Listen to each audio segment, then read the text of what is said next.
Okay, so today we are here with Mr. Austin Shepard for our quarantine cam. How you doing, Austin? Doing good, thank you. How are you? How are things in Summerdale, Alabama? You know, beautiful. Weather's Beautiful. great. Yeah, it's nice. Yeah. Well, so what have you been up to during this whole quarantine thing? I kind of have been starting off all these with that because it's kind of interesting what everybody's been doing. Yeah, I'm probably not that interesting, but yeah, I'm just working horses, staying at home, working on my place, just regular old stuff, really. Nothing too exciting. Yeah.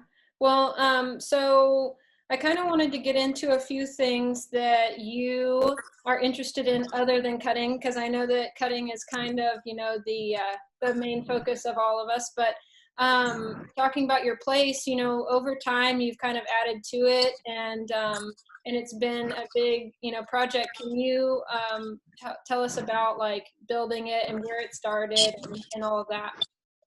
Yeah, well, so my dad and I were training horses out of Live Oak Farms in Magnolia Springs, which is probably 10 or 12 miles from here. Mm-hmm. You've been there. You were about 12 years old. But yeah. A friend of mine, Scott Thompson, was riding a horse for a guy that was a real estate guy and knew about this place. And Scott showed it to me. I showed it to my dad, ended up buying it, and it actually had crops on it. So we built everything on it.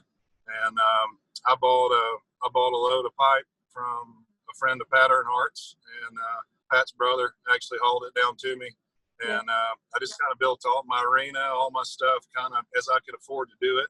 And it took probably 2 years to build it, and good enough to where I could move into it. And I've just kind of added on to it. I would have loved to have been able to afford to build everything like I wanted when I started it, but I was able to kind of build it as I could afford to pay for it, and it works good, and it's home, so I'm lucky to have it. Yeah.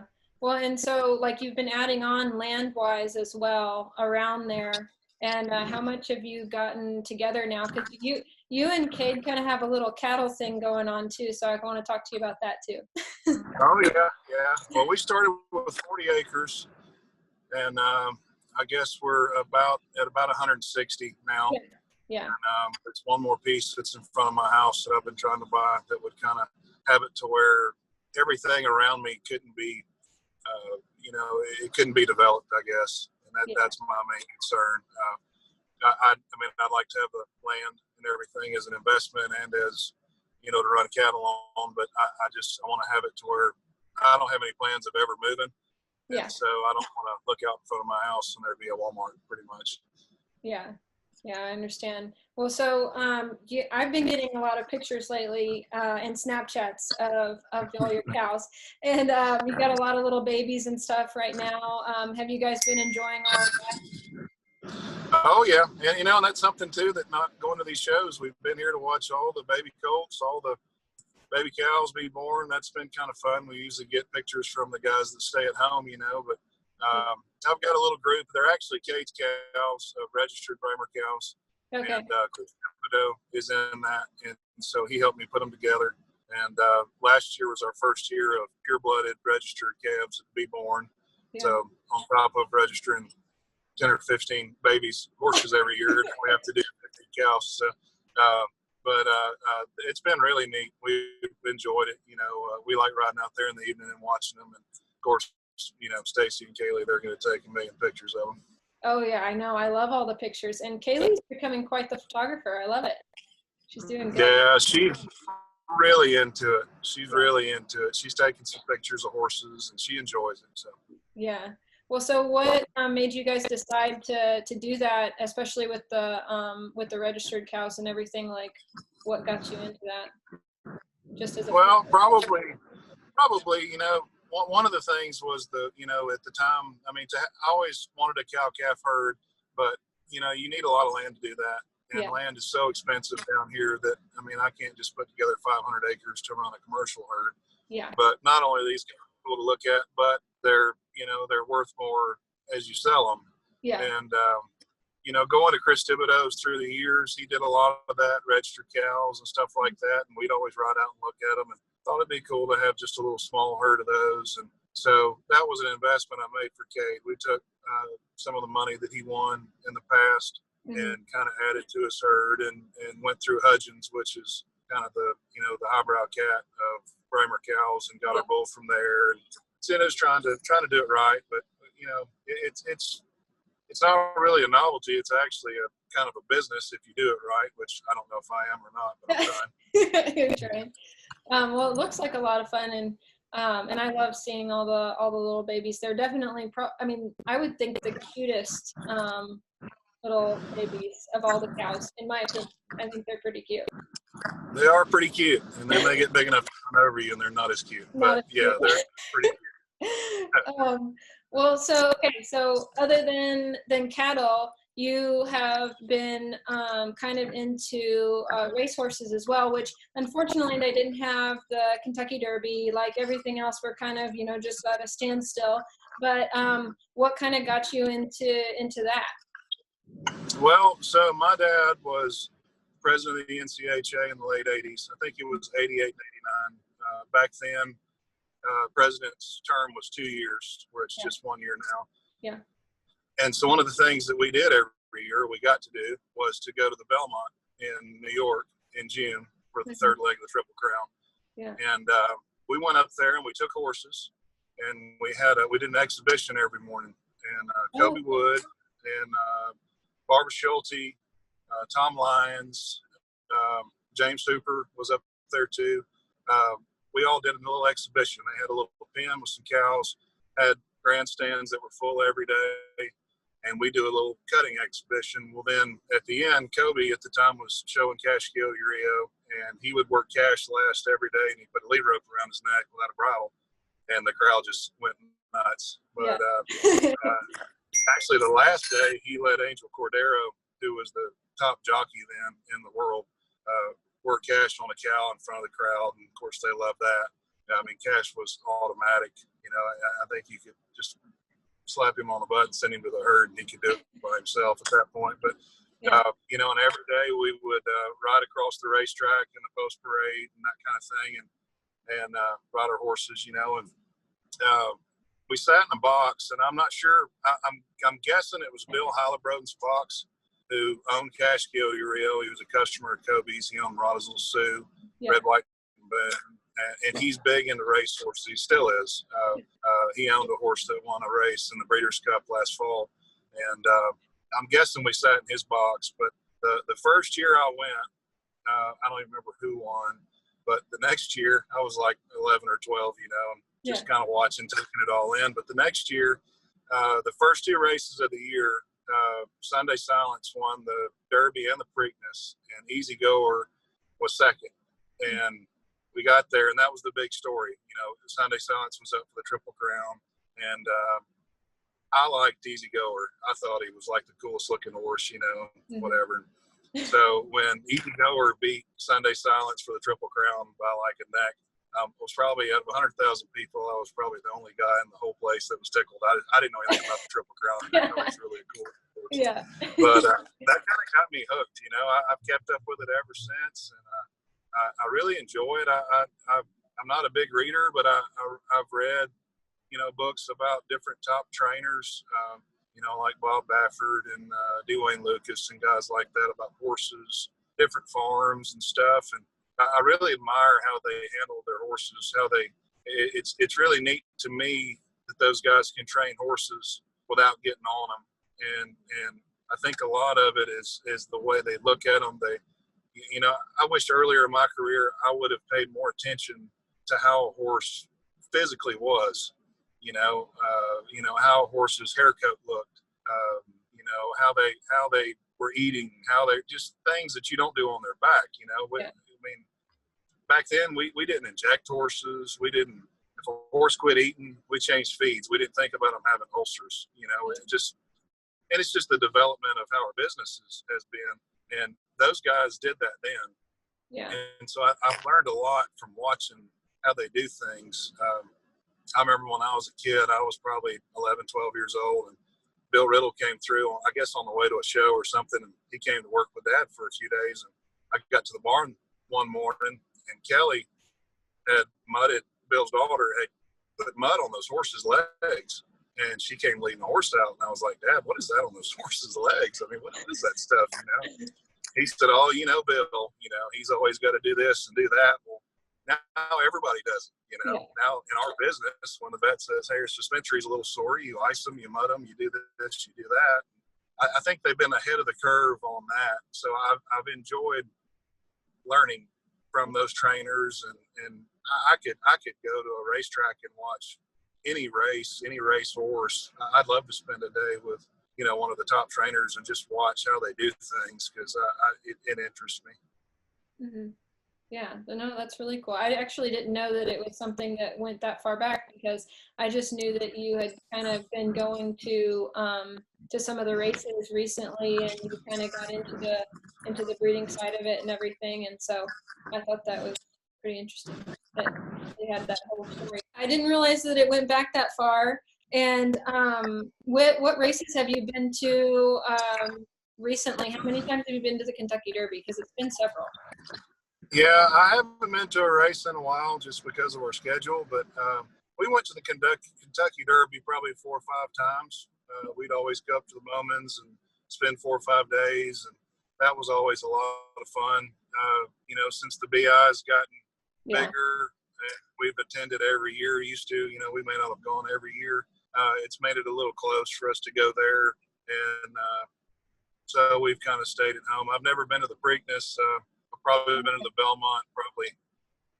I've probably been to the Belmont 6 or 7 times. Went to the Travers Stakes in Saratoga, New York, and that's only went one time, but that may have been my favorite. That it's beautiful up there. It's the oldest race course in America, and it's really something to see. Yeah, well, the Kentucky Derby is like on my bucket list. I want to do that really bad, but yeah, like you said, it's always kind of close to everything. So maybe one day I'll get to go. But you need to go one time. Do what? You need to go one time. Oh yeah, I know. I definitely do. It's on the list. But so I wanted to hit on as well, because tonight after this, we're going to be showing the replay of the Champions Cup, which was, I mean, I remember it was packed in the Will Rogers, and just a really fun thing to watch. And, you know, several horses came out of retirement, like Highbrow CD. And can you tell us about, like, getting ready for that? And then there were some other special things that happened too, and we can talk about that in a second too. Oh, yeah. So like how we prepared for the Champions Cup? Yeah. Mm-hmm. Yeah. So I think I want to say Patty was probably working in the NCHA office at that point, and she called me probably, I don't know, or sometime in the fall, and said, we're going to have this cutting at the Futurity, and we'd like for the past champions to ride the horses that they had ridden and to win the Futurity. And at the time, Wendell would go to the breeding farm at the Futurity, and then I would pick him up at the Derby, and I'd bring him back here, and we'd just ride him. I'd work him a little bit just for fun. I just mainly was trying to kind of keep him young, keep him in shape, and I liked having him around. And so I called Chris, and I said, hey, there's what they want to do. And he said, you know, man, I'd love to do that, but it's, you know, it's big liability as far as insurance, you know, a lot of things go into it. What if he's not good? You know, I mean, there's just a lot of things to think about, you know. And I had him at home, and so I started working him a little more regular. And Chris invited me over to his house to work horses. And he had some really good little Corianis to work, and I worked my Futurity horses. And Farron Hightower met me over there and helped me work my horses and whatever. So I got Ben, or whoever was working for me at the time, warmed Wendell up, and I said, hey, I brought Wendell. I'm going to work him too. He said, okay. So they bring him in there. I said, here, Chris, why don't you work him? He said, do what? I said, you work him. See if he's any good, you know. And these cows were like money. They were perfect. And so he goes in there, and I said, look, just try to make him go past the cow. And he works this cow. And I wish, you know, I wasn't as phone savvy or I was doing it at the moment. I wish I would have recorded it. I'd love to see it. But he works this cow for about 20 seconds on Wendell, and it looked like Wendell at his very best. And he pulls up quits, and he's trying to catch his air, and he's got this big smile on his face. And Farron said, well, I don't know what you're waiting on. He looks ready to me. And Chris said, you sign him up. Let's show him, you know. Yeah. So, you know, we legged him up all fall, and I called Ben Johnson, who always got him ready. Every cut and every one, Ben got him ready. And he was training horses on his own, and I said, here's what they're doing. I'm bringing Wendell out. He said, I'll be there 2 days early to get him ready. I want to get him ready. I said, okay, that's what I wanted, you know. Yeah. So, you know, that was really cool to bring him out of retirement and to do that. And, you know, that was for me and for that horse, and that was great. But the deal with Buster was just incredible. Yeah, that's the other thing I wanted to talk about is like, you know, he got to show Bet Hesa Cat, which was obviously a really important horse to you as well. What did you guys do to get ready for that? I mean, it's hard to top that with Chris and everything, but I'm pretty sure that with Buster was really great too. Yeah, you know, I was winning the world on him in the Open at the time, and there was 2 days left in Batesville, Mississippi, and then we were going to leave the second night after that was over, drive all night, make it to Weatherford to show the last 2 days of the year. Those are the last 4 cuts. And we called him Milby a little bit, was his name. So I showed him in the Open, and Lindy Birch called me. It was her idea, and she called me, and I walked out there, you know, by Mr. Lee's fountain out there, and called her back because my phone didn't work in his arena, and like everybody else. And she said, you know, just an idea. They're having this Champions Cup. Shannon Hall has a horse for him. It's a nice horse. He can ride it. He went and tried it. It's going to go good. What do you think about him showing LB? I said, man, that would be like the best honor I could ever have. That would be incredible. And I knew he could ride him. He could ride anything, but he was super smooth. He's like sitting in a chair working him, you know. And so anyway, I show in Batesville those 2 days. We go to Weatherford, show those 2 days. And after the second day, I'm supposed to go out to Lindy's. Buster's going to meet us out there that afternoon, and he's going to ride him. And Phil Rapp walked up to me, and he said, hey, I heard Buster's going to work your horse this afternoon at Lindy's. You mind if I come out there? Me and my family come out there. I want to watch it. So I said, okay, come on, that'd be great. You know, so we all met up out there. I've got a really cool picture of my kids when they were like half as tall as they are now with Buster. You know, we get there, and he gets out of his car, you know, and comes over there. And obviously he's had a stroke, and we have to kind of help him get on and everything. And from where we put him on the horse is kind of straight uphill to Lindy's arena. And he just takes off like trotting towards the arena, and it kind of scared me a little bit. I thought the horse was worried. I didn't know. And apparently that's the speed Buster goes everywhere. Apparently he runs everywhere. And that's what Corey Pounds told me anyway. So the gate for him, he rides in. Well, that arena was huge. I don't know how big it was. It looked like it was 150 by 250. And he just takes off in a dead run. I mean, a run. And I'm thinking, this horse is running off, you know. And then I noticed every time he came around me, Buster was kicking him. Like he just wanted, I don't know if he was just trying him out, what he was doing, but he finally gets pulled up, you know, and comes over to me, and we go in there to cut a cow, and he goes in there, and there's big old, probably 800-pound Charolais heifers, you know, and the first cow that just takes off running out of the herd, here he comes. And he chases this cow, and like I'm running backwards, like I can't get far enough away from him. And they're running and stopping and going back and forth. And he just kind of quits. And he kind of slumps over a little bit, and he starts kind of waving his hand at me, you know, like, come here. And I'm thinking, oh, you know, oh my God, I killed Buster Welch, you know. And so I ride up there to him. I said, are you okay? He said, oh, yeah, I'm fine. He said, he's kind of getting away on the ride a little bit. Would you mind if I pulled him up there a little bit? I think he'd be better. I said, yes, sir, that'll be fine. Do whatever you want. Well, that was his side. Like that, he didn't do anything bad over there, but he would get a little flack going that way. And the whole time I'm thinking, he's just hanging on for dear life. And in about 5 turns, he figured out my horse. He knew what he was doing wrong. And he pulled him up there about twice. He worked him a little bit, picked up and quit. I'd love to show this horse. This is one of the finest horses I've ever ridden, so that was really cool. Great deal. And we left straight from there, and we went to Frank Merrill's place for a pre-work. And because we were showing at the World Show, and I'd never been to the World Show. I didn't know they didn't have cows, a flag, nothing. You just showed.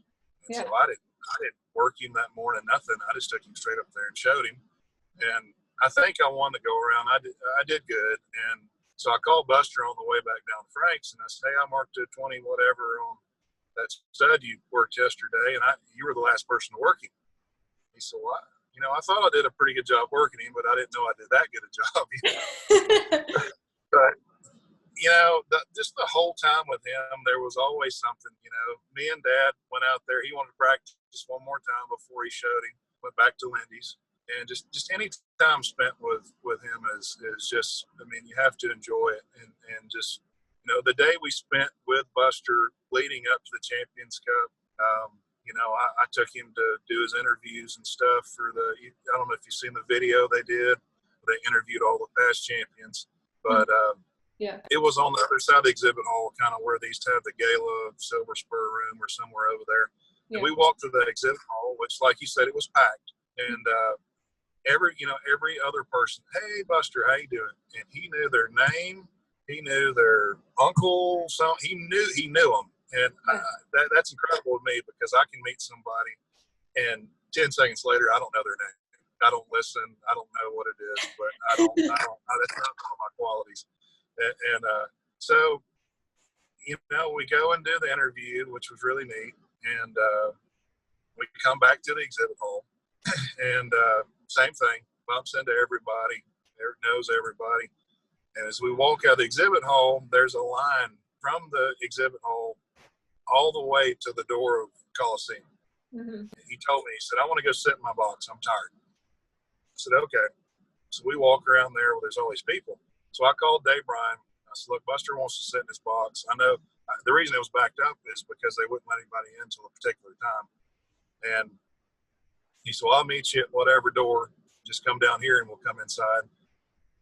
And I told him, I said, hey, Dave said he'll meet us down here, let us in. He said, man, I don't feel right about skipping all these people. These people are all in front of us. I don't feel right just walking by them. Mm-hmm. I said, well, they're going to love seeing you. That's why they're all here, is to watch you.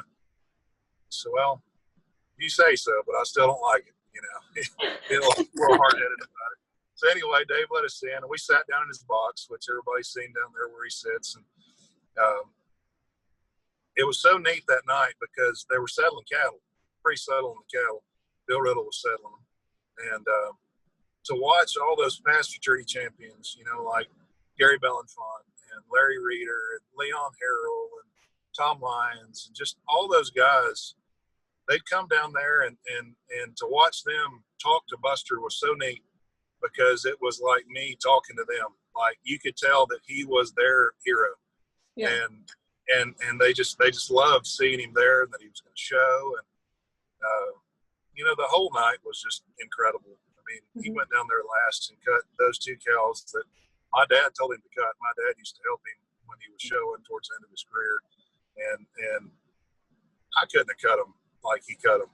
It was just one of the most special moments of my career, and helping him do that, and helping Gary Bellenfant win the were two of like the neatest things I've ever gotten to do.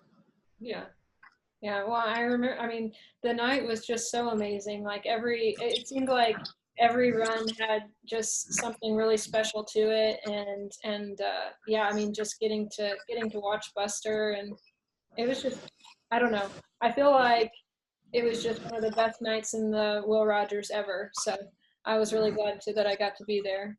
So I love the story and everything that I didn't realize that he worked in before he went to go show him in the World Show and everything, and that's like extra special, I feel like. Yeah, it's like it's out of a movie, things just happen, and I don't know, to watch all the different guys that that are 60 years old come up to him and act like they're little kids, and all of him. That was really neat for me to see. But as usual, Buster stepped up and did what he does, won his class. Mm-hmm.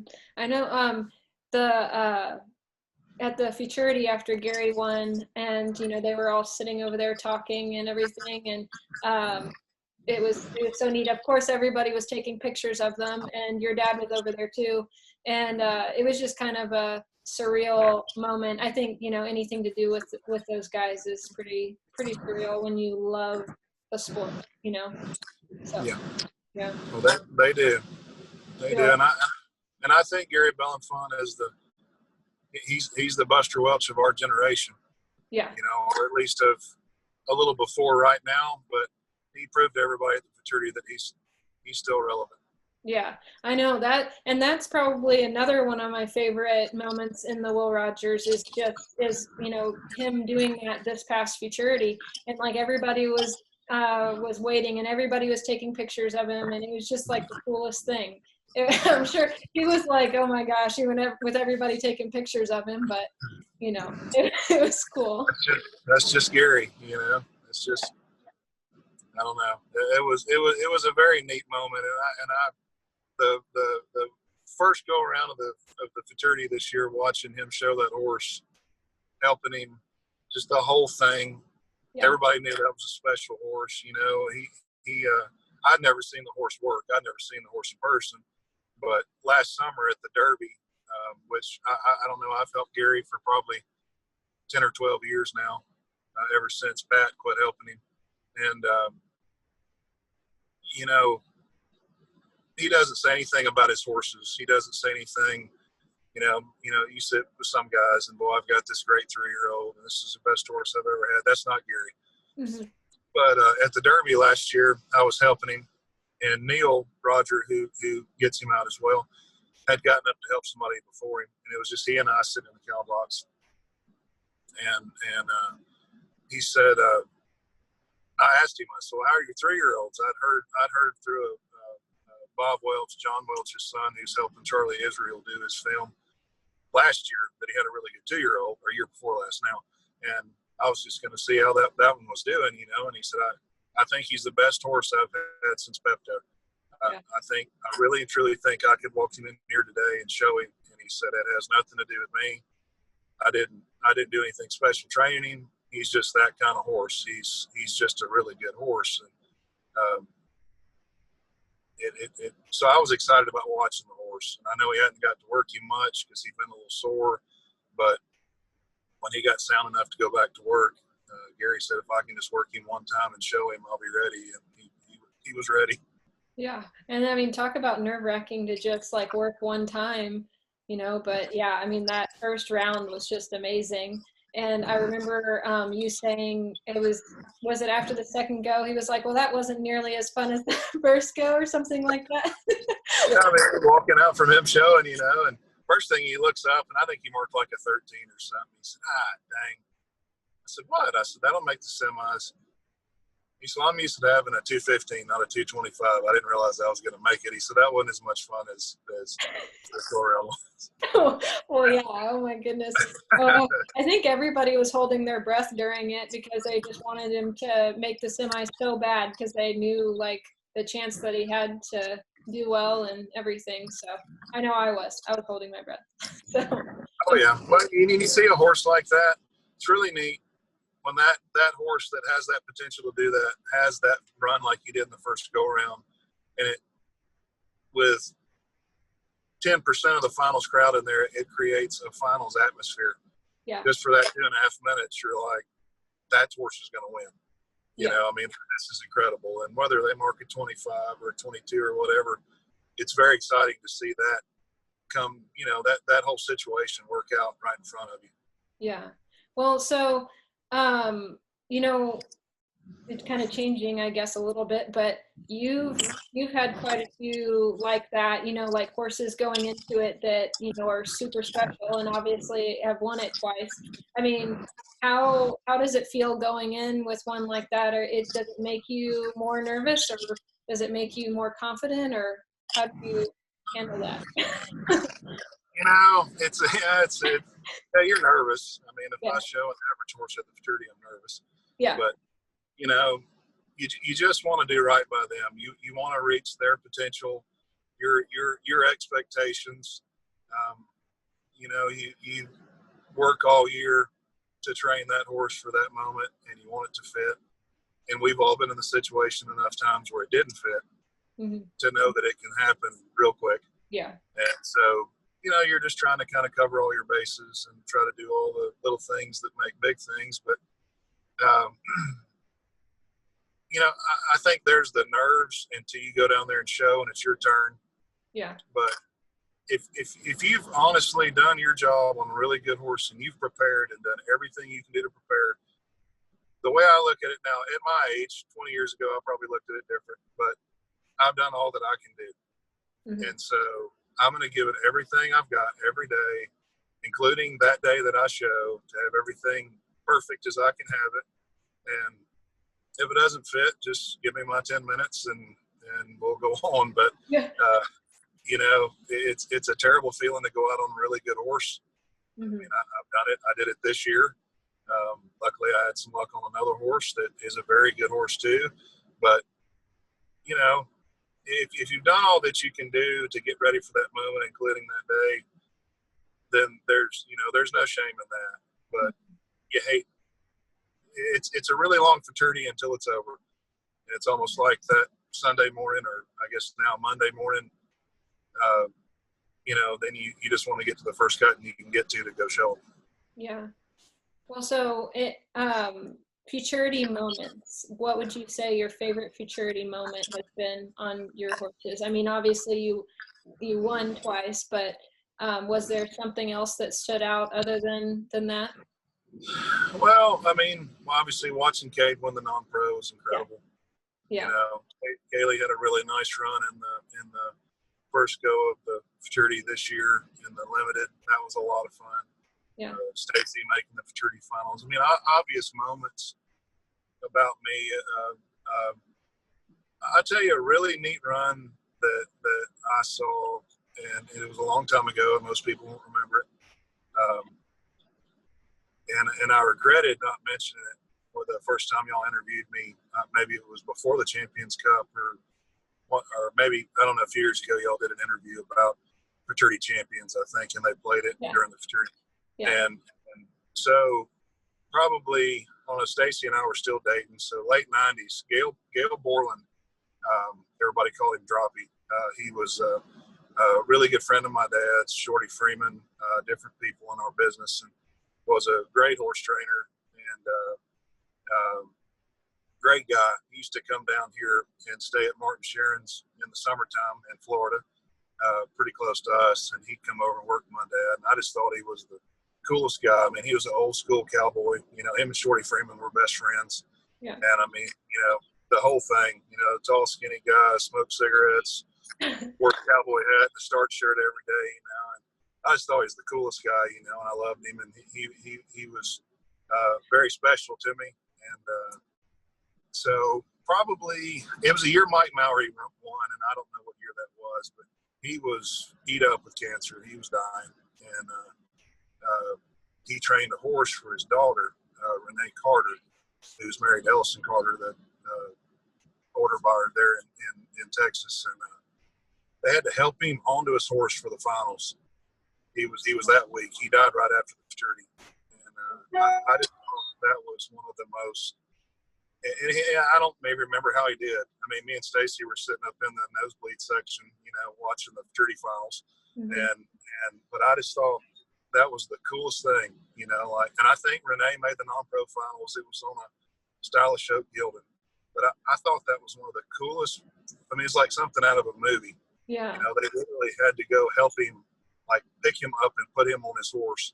And he went down there and showed, and he passed away probably, I would say, within a month after those finals. So that was incredible. Yeah. Yeah. That, I mean, you couldn't come up with a better storyline and movie. That's, I mean, pretty amazing. That'll give you goosebumps for sure. But it will. We've all seen great runs, but that was a great moment for me. Yeah. Oh, I love that. Well, like, I don't know. I feel like you are a true like lover of the sport, and you love the history, and you love those kind of moments and everything. And I think that's pretty that's pretty amazing, because I feel like a lot of people, I mean, everybody gets caught up in the go all the time, and I think it's neat to kind of sit back and like think about that stuff and like where everybody's come from and all of that. So I think that's cool. But so, you know, going forward and everything, what are you looking forward to the most, like as we can kind of get back into the swing of things and get back out there? Well, I mean, I look forward to I look forward to the competition. You know, I'm a competitive person. Yeah. I mean, which you remember Jim Langdale, but when he came to me and wanted to ride with me in our barn, he told me, he said, I'm a very competitive person. He said, I don't play anything that we don't keep score at. And that's kind of my personality. You know, I love training the horses, and I do. I look forward to working my 3-year-olds every day. Cade's been, which we only have our own 2-year-olds at home. Cade rides all of them. He's actually riding one across the pasture right here in front of me. But aggravating it. But that's my nature. I miss the competition of showing. Mm-hmm. We kind of took it for granted because we showed so much for so long. Mm-hmm. And to take a break is good. I've enjoyed it. I really have. Mm-hmm. But I do miss that, just the competition of it. And I personally, I mean, I miss my friends. I've got a lot of people that I live a long way from a lot of my best friends. And, we spend months, weeks at a time together at these shows all day, every day, 16 hours a day. And, we all get caught up, if we have time at night, we all go eat dinner together, sit around, have a drink, visit, whatever we do, and I look forward to seeing them again. But, those are probably the two biggest things. Yeah, I'm with you on that. I'm really excited to get going again at some point, hopefully. But but I really appreciate you doing this with us today, Austin. And I hope you tune in to the Champions Cup and watch it again. I think when Mark told me that he was doing that, I was like, oh man, okay, I'm ready. I'm ready. That'll be cool. So yeah, that should be fun for everybody. But I really appreciate you talking to us, and tell everybody in Alabama we said hi. I'll do it. Thanks, Lauren. Okay. Thank you.